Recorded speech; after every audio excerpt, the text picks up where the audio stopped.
جو बजौड़ के अंदर दहशत गर्दी का हमला हुआ, जिसमें अभी पता नहीं चल रहा, लेकिन 40 शहादतें हो चुकी हैं और कहते हैं 50 लोग इस वक्त बुरी तरह ज़ख्मी हैं। तो मैं सारी कौम की तरफ से इनके घर वालों के लिए, इनकी फैमिलीज़ के लिए, बच्चों के लिए, इनके बड़ों के लिए, माँ बाप के लिए जो शहीद हुए हैं, हम सब आपके लिए दुआ करते हैं कि अल्लाह आपको हिम्मत दे, ताकत दे, सब्र दे इस मुश्किल वक्त से गुजरने का, और सारी कौम आपके साथ है। जब सारी आपकी resources, intelligence agencies, security forces, उनका सिर्फ एक ही मकसद हो कि मुल्क की सबसे बड़ी जमात, उसको किसी ना किसी तरह ख़त्म किया जाए, हर किस्म के उनके ऊपर केसेस किए जाएं, उनको जेलों में डाला जाए, उनके घरों के ऊपर हमले किए जाएं, उनके रिश्तेदारों का पता चलवाओ, उनकी बिजनेसेस बंद करो और किसी ना किसी तरह इनको ख़त्म करो। जब एक हुकूमत का सारी तवज्जो इधर आ जाती है तो वो कैसे, जो नज़र आ रहा है कि दहशत गर्दी बढ़ती जा रही है, वो कैसे इसका मुकाबला करेगी। 636 एक साल में पख्तूनख्वा में सिर्फ दहशत गर्दी के वाक़या हुए हैं, जिसमें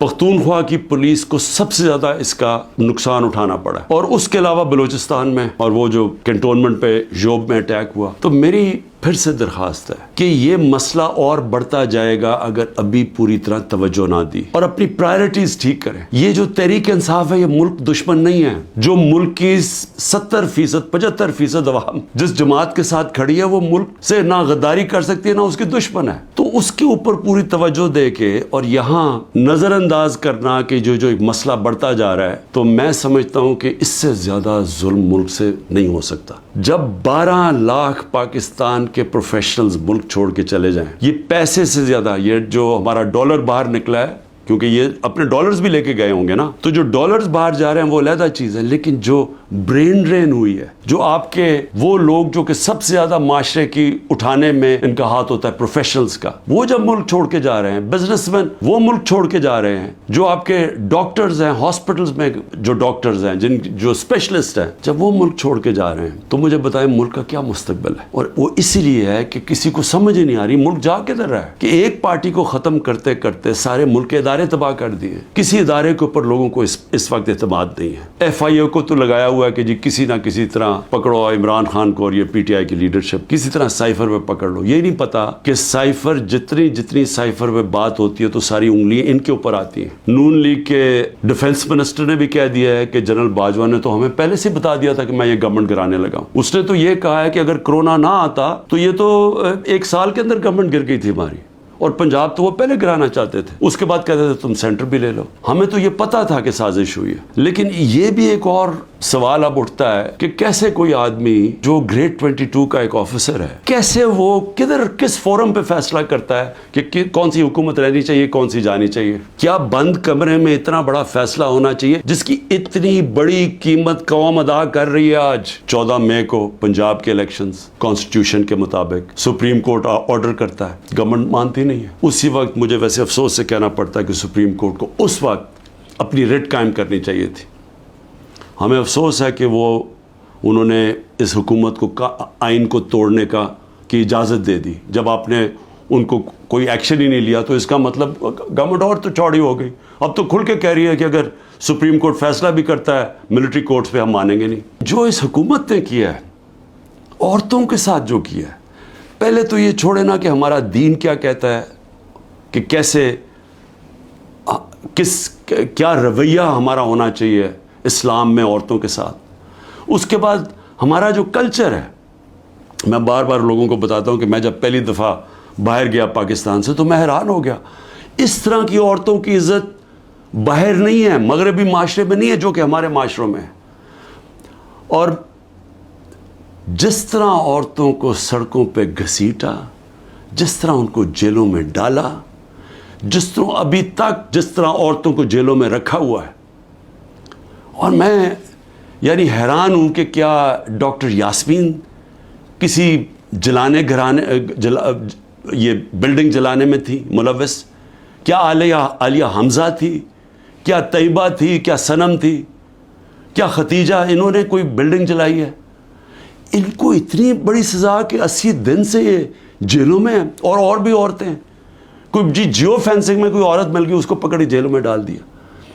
और उनके बच्चे हैं اور اس کے باوجود ان کو جیلوں میں رکھا ہوا. یہ کون سے معاشرے میں ہوتا ہے؟ اور یہ پرامن احتجاج تھا. پرامن احتجاج آئین ہمیں حق دیتا ہے. یہ پاکستان کا قانون نہیں توڑا تھا کسی نے. اس سے بڑا ظلم کیا ہو سکتا ہے کہ 50% آپ کی آبادی آپ ان کو پالیٹکس سے باہر نکال دیں، جبکہ وہ شرکت کرنا شروع کر دی تھی. ایک سیاسی شعور پیدا ہو گیا تھا جس میں عورتیں کیا، بچے، نوجوان، بوڑھے. لیکن جو عورتوں کی شرکت تھی، مجھے ایسے لگتا ہے کہ یہ پلان کے تحت، یہ پلان کر کے عورتوں کو سیاست سے باہر کیا جا رہا ہے. جس طرح انہوں نے اوورسیز پاکستانیز کی ووٹنگ کینسل کروائی. ہم نے جو ان کو ووٹنگ رائٹس دلوائے تھے، ہم نے حضرت امام حسین کی شہادت سے کیا سیکھا؟ جب پتہ تھا کہ وہ پوری کی پوری فوج سامنے کھڑی ہے،